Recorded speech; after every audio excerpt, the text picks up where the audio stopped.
विकल्प बहुत मिलेंगे मार्ग भटकाने के लिए, विकल्प बहुत मिलेंगे मार्ग भटकाने के लिए, संकल्प एक ही चाहिए मंजिल तक जाने के लिए, संकल्प एक ही चाहिए मंजिल तक जाने के लिए। मेरी बात आपने, मेरे को नहीं पता, आपने शायद उसकी कहानी सुनी है, कार्लो टैकेस की सुनी? कितने लोगों ने सुनी है?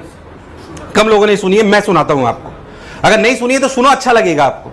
कार्लो टैकेस करके एक शूटर था, Hungary basically in Europe.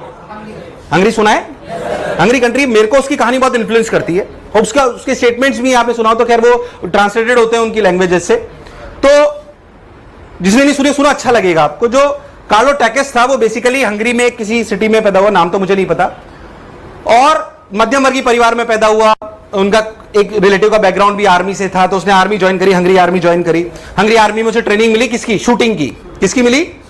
Shooting की ट्रेनिंग मिली उनको। तो शूटिंग की ट्रेनिंग मिली तो उसे करी, और उसे पता लगा कि यार वो शूटिंग में बहुत अच्छा है। सब में अलग अलग टाइप का टैलेंट होता है, बहुत शानदार। मतलब आप ये मान लीजिए कि 1937-38 आते आते ऐसा लगने लगा था कि पूरे वर्ल्ड में इसके जैसा कोई भी शूटर नहीं है। 1940 में ओलंपिक्स होने वाले थे टोक्यो में। कहां पे? तो ये मान लो कि हंगरी और यूरोप में पूरा मानने लगे थे कि यार गोल्ड मेडल तो 1940 में यही लाने।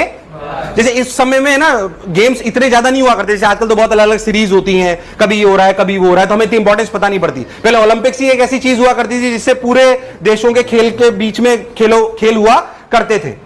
तो 1938 में जब वो प्रैक्टिस कर रहे थे तो हैंड ग्रेनेड होता है, हैंड ग्रेनेड जब वो फेंक रहे थे तो उनके हाथ में ही फट गया, और उसी में फटा राइट हैंड में, जिससे वो शूटिंग करते थे। 1938 की बात है, और ये बिल्कुल रियल कहानी है, मैं कोई बना के नहीं बता रहा हूं आपको। It's a motivational story which we need to understand. हाथ फट गया जिससे वो चलाते थे, तो पूरा हाथ गायब हो गया, मतलब हाथ ही गायब हो गया उनका, हैंड ग्रेनेड फटा। तो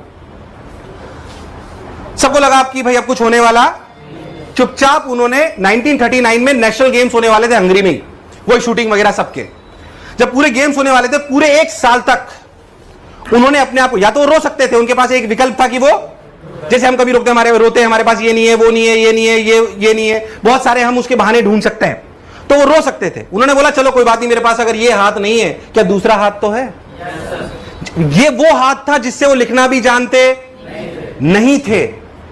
स्टिल ही ट्राइड, उन्होंने ट्राई करा बिल्कुल ढंग से, बिल्कुल अच्छे से कि नहीं मैं करूंगा, और इतनी प्रैक्टिस कर ली उन्होंने कि 1939 में जब वो गेम्स में उतरे, अपने इस वाले गेम्स में, तो कहानी सुनाई जाती है, जो इसकी सबसे फेमस कहानी है, कि जब वो वहां आए तो सब लोग, जितने भी प्लेयर्स थे, वो सब खड़े हो गए कि भाई देखो क्या जज्बा है कार्लो टैकेस का, कि एक हाथ खोने के बाद भी हमारे को प्रेस करने के लिए आए हैं। तो उन्होंने बोला मैं प्रेस करने नहीं आया हूं, मैं कॉम्पीट करने आया हूं। और उन्होंने अपने कॉम्पिटिटर को बहुत सारे पॉइंट से हराया नेशनल गेम्स में। फिर लोगों को लगने लगा कि 1940 में वो ओलंपिक्स में जीत जाएंगे, पर 1940 में वर्ल्ड वार की वजह से कोई हुआ ही नहीं। उसके बाद सर हेलसिंकी में होने वाले थे 1944 में। 1940 और 1944 के जो ओलंपिक्स थे वो दोनों नहीं हुए बिकॉज ऑफ वर्ल्ड वार। उस समय वर्ल्ड वार चल रहा था, दोनों नहीं हुए। उसके बाद फाइनली हुआ 1948 में लंदन में। 10 साल निकल गए। जब वो 1938 की बात मैं बता रहा हूं तब वो 28 साल के थे। 1948 में वो कितने के हो गए? 38। बहुत सारे यंग लोग आ चुके थे, तो कंपटीशन दिनों दिन बढ़ता जा रहा था। 1948 में वो गोल्ड मेडल लाए अपने देश के लिए, हंगरी में। हंगरी के लिए वो गोल्ड मेडल लाए, 25 मीटर शार्प शूटिंग कुछ होती है उसमें। वापस वो एक बार लाए गोल्ड मेडल 1952 में। वो उस समय के पहले ऐसे गोल्ड मेडलिस्ट थे जो 2 बार गोल्ड मेडल लाए थे, और उस हाथ से जो जिससे वो लिखना भी जानते। तो जितने भी शार्प शूटर थे दूसरे, वो अपने बेस्ट हैंड से लड़ते थे। किससे लड़ते थे?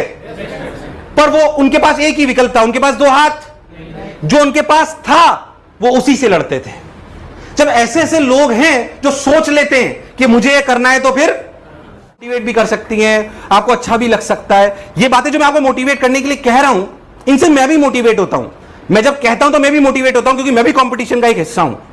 आज जब आप लोग कंपटीशन फेस कर रहे हो, एज ए कोचिंग इंस्टीट्यूट हम भी एक कंपटीशन बहुत फेस कर रहे हैं, हमारे लिए भी कंपटीशन है, पर हम डरते नहीं है। हमेशा ऐसा हो कि आप पैसे से ही कोई चीज जीत सकते हो ऐसा जरूरी नहीं। आप काबिलियत से भी जीत सकते हो। आप में हुनर होना चाहिए आप में। इसलिए आपको कभी भी हार्ड वर्क से पीछे हटना, ये सब माइंड गेम है, प्लीज ट्राई एंड अंडरस्टैंड, आपका सिलेक्शन आपके दिमाग में है। अगर आपने सोच लिया कि आप सिलेक्ट हो जाओगे तो सिलेक्ट